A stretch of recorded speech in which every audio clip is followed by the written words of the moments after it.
నమస్తే సకులు. ఈరోజు కథ పేరు ఉపదేశ అర్హత. ఒక గ్రామంలో ఒక కుమ్మరి ఉండేవాడు. వాడి కొడుకుకి ఒక దురలవాటు ఉండేది. వాడు అన్నం ముందు కూర్చున్నప్పుడల్లా తిని సగం పైగా కెలికి విడిచిపెట్టేవాడు. మనం పేదవాళ్ళం, అలా అన్నం పారేయకూడదు అని తల్లి తండ్రి ఎంత చెప్పినా వాడి చెవికి ఎక్కలేదు. ఆ ఊళ్ళో ఒక శాస్త్రులు గారు ఉన్నారు. ఆయనను అందరూ ఎంతో గౌరవంగా చూసేవారు. కుమ్మరి ఆయన వద్దకు వెళ్ళి వాడి తిండి గురించి చెప్పి కాస్త బుద్ధి చెప్పమని కోరాడు. నీ కొడుకును 2 వారాల అవతల తీసుకురా అని శాస్త్రులు గారు చెప్పారు. కుమ్మరి ఆశ్చర్యపోయాడు. 2 వారాలు గడిచాక అతను తన కొడుకును శాస్త్రులు గారి దగ్గరికి తెచ్చాడు. ఒరే బాబు, అన్నం పరబ్రహ్మ స్వరూపం అంటూ శాస్త్రులు గారు కుర్రవాడికి బోధించి పంపాడు. కాబట్టి అన్నం పారేయకుండా జాగ్రత్తగా తినాలి అని చెప్పినట్లు చెప్పాడు. అది మొదలు కుమ్మరి కొడుకు అన్నం పారేయకుండా తింటూ వచ్చాడు. కుమ్మరి ఈ శాస్త్రులు గారి వద్దకు వెళ్ళి కృతజ్ఞత చెప్పుకొని, స్వామి, నా కొడుక్కి బుద్ధి చెప్పడానికి 2 వారాలు గడువు ఎందుకు అడిగారు అన్నాడు. నాయనా, నీ కొడుక్కున్న దుర్గుణమే నాకు ఉండేది. నేను అది మానడానికి 2 వారాల గడువు అడిగాను. నేను చేసే తప్పు నీ కొడుకుని చేయవద్దు అని ఎలా చెప్పను అన్నాడు శాస్త్రులు గారు. అంటే నీతి ఏమిటి? మనము ఏదైనా చేయడం నేర్చుకుంటేనే ఎదుటివారికి చెప్పాలి. మనం అదే తప్పు చేస్తూ ఎదుటివారిని చేయొద్దు అని చెప్పకూడదు. మరొక కథ. చావు రానివాడు. పూర్వం ఇటలీ దేశంలో ఓప్సి పిపెట్టా అనే ఒక సాహసవంతుడైన ఓ యువక సైనికుడు ఉండేవాడు. వాడు ఒకనాడు నిర్జనమైన అరణ్యం గుండా పోతుండగా ఒక చోట ఒక వర్తకుణ్ణి 2 దొంగలు పట్టి కొడుతూ ఉండడం కనిపించింది. వెంటనే బెప్పో పులిలాగా ఆ దొంగలపై విరుచుకుపడి పడేటప్పటికి వాళ్ళు పరారి అయిపోయారు. వర్తకుడు గాయపడలేదు అని రూఢి చేసుకుని ఆయన పరిచయమైనా చేసుకోకుండా బెప్పో తన దారిన తాను వెళ్ళిపోయాడు. బెప్పో ప్రదర్శించిన ఈ సాహసం అతనికి ఎంతో లాభించింది. ఎందుకంటే అలా దొంగల పాలపడిన వర్తకుడు మరెవరో కాదు, మారువేషంలో తిరుగుతున్న రాజే. ఆయన బెప్పో చేసిన మేలుకు కృతజ్ఞత కలిగి ఉండడమే కాక అతని ధైర్య సాహసాలకు ముచ్చటపడి బెప్పోని పిలిపించి, ఇక నుంచి నీవు నిర్బంధ సైనికుడివి కావు. నీకు ఇష్టమైనప్పుడు యుద్ధం చేయవచ్చు, లేకుంటే మానేయవచ్చు, ఎక్కడైనా తిరగవచ్చు, ఎలా అయినా జీవించవచ్చు. నిన్ను మటుకు నేను యావజ్జీవము పోషించి నీ ఖర్చంతా భరిస్తాను అన్నాడు. బెప్పోకి ఇంతకంటే కావాల్సిందేముంది? అతను ఇంతకాలము మోసిన సైనిక సంచిని దూరంగా విసిరేసి నిశ్చింతగా, యథేచ్ఛగా, ఆనందంగా జీవించసాగాడు. అతనికి ఒకనాడు ఒక ముసలి సైనికుడు జతపడి, నీవు సైనికుడవైతే సంచి ఏది అని అడిగాడు. సైనికుడిగా పని చేయకుండానే మా యజమాని నన్ను పోషిస్తా అన్నాడు బెప్పో. అదృష్టవంతుడివి అయితే నా సంచి ఇస్తాను, తీసుకో. అది మామూలు సంచి కాదు. దీని మూతి విప్పి ఎదురుగా ఉన్న వాడిని దూకు అనగానే ఆ మనిషి సంచిలోకి దూకేస్తాడు. నీవు దాన్ని మూతి విప్పేదాకా పైకి రాలేడు. ఎన్నో ఏళ్లుగా ఈ సంచితో ఆడుకున్నాను. మొహం మొత్తిపోయింది. యువకుడివి కనుక దీనితో కొంతకాలం నీవు కూడా ఆడుకో అని ముసలి సైనికుడు తన వద్ద ఉన్న పెద్ద సంచిని బెప్పోకిచ్చాడు. బెప్పో ఆ సంచిలో నిజంగా మహిమ ఉన్నదని రుజువు చేసుకున్నాడు. తనతో పోట్లాట పెట్టుకున్న వారిని ఒకరిద్దరిని దూకు అనగానే సంచిలోకి దూకి అతను విడిపించిన దాకా అందులోనే ఉండిపోయారు. అతను 2 ఏళ్ళు తన గ్రామంలో గడిపిన తర్వాత కాలు దురద పెట్టింది. అందుచేత అతను మళ్ళీ రాజధానికి తిరిగి వచ్చాడు. నగరమంతా విచార సూచకంగా ఉన్నది. ప్రతి ఇంటికి నల్లగుడ్డలు వేలాడేశారు. అతను ఇందుకు కారణం ఏమిటి అని అడగగా, నీకు తెలీదా, ఇవాళ అర్ధరాత్రికి సైతాను వచ్చి రాజకుమార్తెను ఎత్తుకుపోతున్నాడు. కొన్ని ఏళ్ల క్రితం మన రాజుగారి చేత ఈ సైతాను ఒక కాగితం పైన సంతకం చేయించుకున్నాడు. అందులో ఏమున్నది రాజుగారికి సరిగా అర్థం కాక భ్రమపడి సంతకం పెట్టారు. తీరా చూస్తే రాజుగారి కూతుర్ని ఇవాళ రాత్రి సైతానికి ఇవ్వాలని అందులో ఉన్నదిట అని నగరవాసులు చెప్పారు.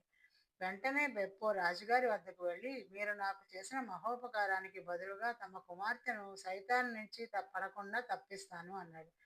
నీ సాహసం నాకు తెలుసనుకో. అయినా ఈ సందర్భంలో నీవు కానీ మరొకరు కానీ చేయగలిగేదేమీ లేదు. మభ్యపడే అయినప్పటికీ కాగితం మీద సంతకం చేసేశాను అన్నాడు రాజు. ఆ పాటి మోసం మనము చేయవచ్చు. రాజకుమార్తె ఉండే గదికి పక్క గది నాకు ఏర్పాటు చేయండి.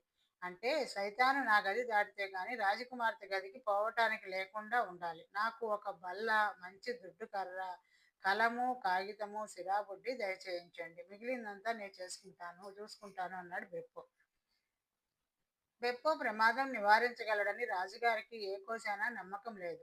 అయినా ఆయన తను కోరిన ఏర్పాట్లన్నీ చేశాడు.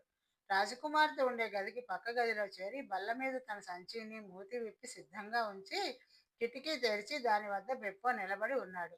సరిగా అర్ధరాత్రి వేళ భూమి కంపించింది. మెరుపులు మెరిశాయి, ఉరుములు వినవచ్చాయి. అంతటా గంధకం వాసన, గంధకం అంటే సల్ఫర్ వాసన వ్యాపించింది. రాజభవనంలోకి రాలుడు నక్షత్రంలాగా దూసుకు వస్తున్న సైతాన్ని దూకు అని బెప్పో అనేసరికి సైతాన్ సూటిగా వచ్చి అతని సంచిలో పడిపోయాడు. వెంటనే బెప్పో సంచి మూతి బిగించాడు.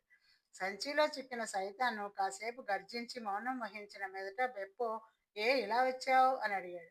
అది నీకు సంబంధించిన విషయం కాదు అన్నాడు సైతాన్ సంచిలో నుంచి. పూర్తిగా నాకు సంబంధించిన విషయం. నీవు రాజుగారి కుమార్తెను కాజేసుకుపోదామని వచ్చావు. నీ ప్రయత్నం పడగొట్టాలని నేను వచ్చాను. రాజకుమార్తె జోలికి రాను అని మాట ఇవ్వు, నిన్ను సంచిలో నుంచి బయటికి రానిస్తాను అన్నాడు బెప్పో. ఇదంతా ఒట్టి మాట. ఇవాళ అర్ధరాత్రి దాటినప్పటి నుంచి రాజకుమార్తె నా సొత్తు. అలా అని రాజుగారు నాకు పత్రం రాసి సంతకం చేసి ఇచ్చాడు అన్నాడు సైతాన్. ఆ సంగతి నాకు తెలుసు. ఆ ఒప్పందం చించేస్తావా లేదా ఆఖరిసారి అడుగుతున్నాను అన్నాడు బెప్పో. నా వ్యవహారాల్లో జోక్యం కలిగించుకోకు. ముందు నన్ను సంచి నుంచి బయటికి రాని అన్నాడు సైతాన్. సరే అయితే అని బెప్పో దుడ్డు కర్రతో సంచిని బాధసాగాడు. సరే, నరలోకానికి ప్రభువైన సైతాను తన లోకంలో శరీర బాధలకు అతీతుడు. కానీ అతను మానవ లోకానికి రావాలంటే మానవ సహజమైన గుణాలు గల శరీరాన్ని ధరించి మరీ రావాలి. అందుచేత సైతానును దుడ్డుకర్ర దెబ్బలు తీవ్రంగా బాధించసాగాయి. ఆ బాధతో సైతాను అరిచాడు, ఆక్రోశించాడు. చివరికి కాళ్ళబేరానికి వచ్చి తనను సంచిలో నుంచి పైకి రానిచ్చినట్లయితే రాజకుమార్తె జోలికి రాను అన్నాడు. నీవు పత్రాలపై సంతకాలు చేయించుకునేవాడు, నీ నోటి మాటకు విలువ లేదు. నేను పత్రం తయారు చేస్తాను. నీ చెయ్యి బయటపెట్టి దానిపైన సంతకం చెయ్యి. ఆ తర్వాతనే నిన్ను వదిలిపెట్టేది అంటూ బెప్పో ఒక పత్రం తయారు చేసి దానిపై సైతానుచే సంతకం చేయించి ఆ తర్వాత సైతానును సంచి నుంచి బయటికి రానిచ్చాడు.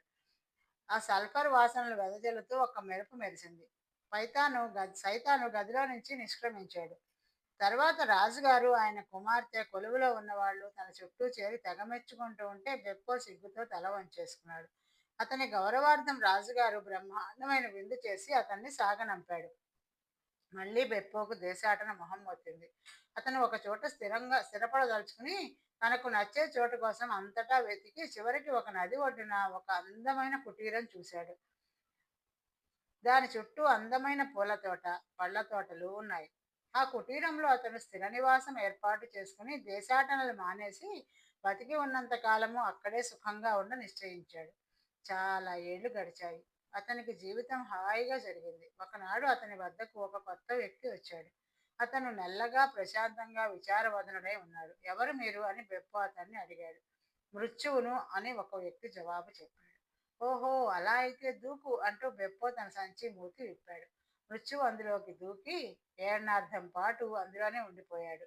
అంటే 1.5 years. అంతకాలము బెప్పో మృత్యువును ఏ విధంగానూ బాధించలేదు. మీద మెక్కిన మృత్యువుతో స్నేహపూర్వకంగా మాట్లాడాడు. మృత్యువే అతన్ని భయపెట్టి అతనితో వాదించి అతన్ని బతిమాలి సంచిలో నుంచి బయటపడ ప్రయత్నించాడు. బెప్పో అందుకు మాత్రం సమ్మతించలేదు. ఆ ఏడార్థం కాలంలో లోకంలో ఒక్క ప్రాణి కూడా చావలేదు. ఇవాళో రేపో ఇంకో గంటకో పోతారు అనుకున్న వారు అలా జీవించే ఉండిపోయారు. ఎన్నో ప్రమాదాలు, యుద్ధాలు జరిగాయి. కానీ ఒక్కరూ చావడం లేదు. మృత్యువు బెప్పోకు ఎన్నో విధాలా చెప్పి చూశాడు. చావు లేకుండా లోకయాత్ర సాగదు. అతి వృద్ధులు ఉంటారు, దీర్ఘకాల వ్యాధుల వారు ఉంటారు, దుర్భరమైన జీవితాలు గడిపేవారు ఉంటారు. వారికి చావే విమోచన మార్గం. చావు అనేది లేకుండా ప్రాణాలు పుట్టుకొస్తుంటే వాళ్ళకి చోటు ఉండదు. ఈ మాటలలో సత్యం ఉన్నదని బెప్పో ఒప్పుకోవలసి వచ్చింది. తాను పిలిస్తే తప్ప తన జోలికి రాకుండా మాట తీసుకుని బెప్పో మృత్యువు సంచి నుండి విడుదల చేశాడు. సంచి నుండి విడుదల అవుతూనే మృత్యువు దిగబడిపోయిన తన పనిని గబగబా పూర్తి చేయసాగాడు. ప్రపంచమంతటా యుద్ధాలు, విషవ్యాధులు, ఇతర పీడలు చెలరేగి జనం కొన్ని మాసాల పాటు కోట్ల సంఖ్యలో చనిపోయారు. ఆ తర్వాత బెప్పో ఎంతో కాలం బతికాడు.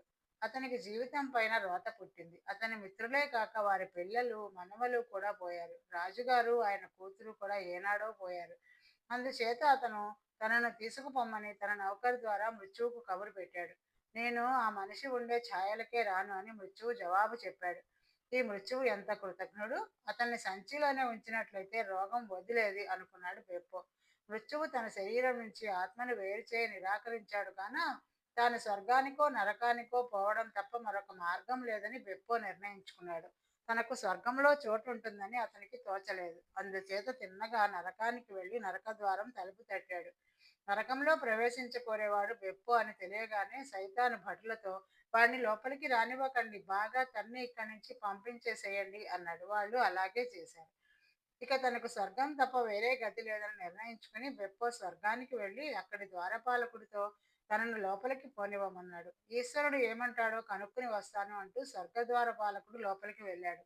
ఆ సమయంలో బెప్పో స్వర్గం ప్రహరీ గోడ మీదుగా తన టోపీని వదిలి ఉద్యానవనంలో పడేట్టుగా గిరవాటు వేశాడు. ద్వారపాలకుడు తిరిగి వచ్చి, నిన్ను ఈశ్వరుడు లోపలికి రానివ్వద్దు అన్నాడు. నీవు చేసిన ఒకే ఒక మంచి పని సైతానుని తన్నడం. అంత మాత్రాన నీకు స్వర్గార్హత లేదు. నీ స్థితి పాపం విచారకరంగానే ఉన్నది. కానీ చట్టాన్ని ఉల్లంఘించటానికి లేదు కదా అన్నాడు. నిజమే, నా తిప్పలు నేను పడతాను. నా టోపీ లోపల పడిపోయింది. అది కాస్త తెచ్చుకోనివ్వండి అన్నాడు బెప్పు. మంచిది, తీసుకువెళ్ళు అన్నాడు ద్వారపాలకుడు. బెప్పో లోపలికి వెళ్ళి తన టోపీ మీద కూర్చుని కదలలేదు. నా ఆస్తిని నేను ఆక్రమించుకున్నాను. ఈ చట్ట ప్రకారం ఆస్తి కన్నా పవిత్రమైనది ఏమున్నది? నన్ను మీరు దీనిపై నుంచి కదిలించలేరు అన్నాడు అతను ద్వారపాలకుడితో. విషయం ఈశ్వరుడి దాకా వెళ్ళింది. స్వర్గంలో అంగుళం మేర దొరికిన స్వర్గమంతా దొరికినట్లే. ఎందుకంటే స్వర్గంలో విభాగాలు లేవు. వాడిని స్వర్గంలోనే ఉండనివ్వండి అన్నాడు ఈశ్వరుడు. ఈ రోజుకి కథ సమాప్తం సకులు. మరొక కథతో రేపు కలుద్దాం. నమస్తే.